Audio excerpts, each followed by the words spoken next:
আসসালামু আলাইকুম আরহামাতুল্লাহি ওয়াবারাকাতু। প্রিয় দর্শক, হাদিসে বর্ণিত আছে যে প্রখ্যাত সাহাবী জাবির ইবনু আব্দুল্লাহ রাদিয়াল্লাহু তাআলা আনহু বলেন, বৃষ্টি না হওয়ায় প্রচণ্ড গরমে একদল লোক রাসূল সাল্লাল্লাহু আলাইহি সাল্লামের নিকট এলো।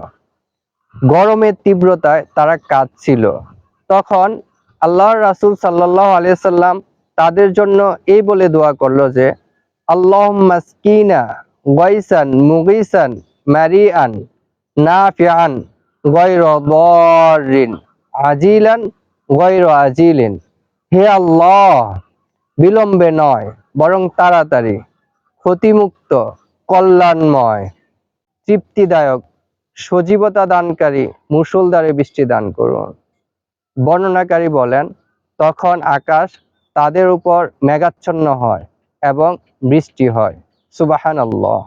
আবু দাউদ, হাদিস 1169। ইবনু খুজাইমা, হাদিস 1416।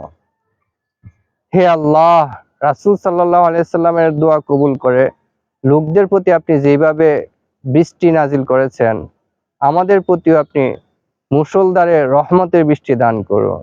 আমিন।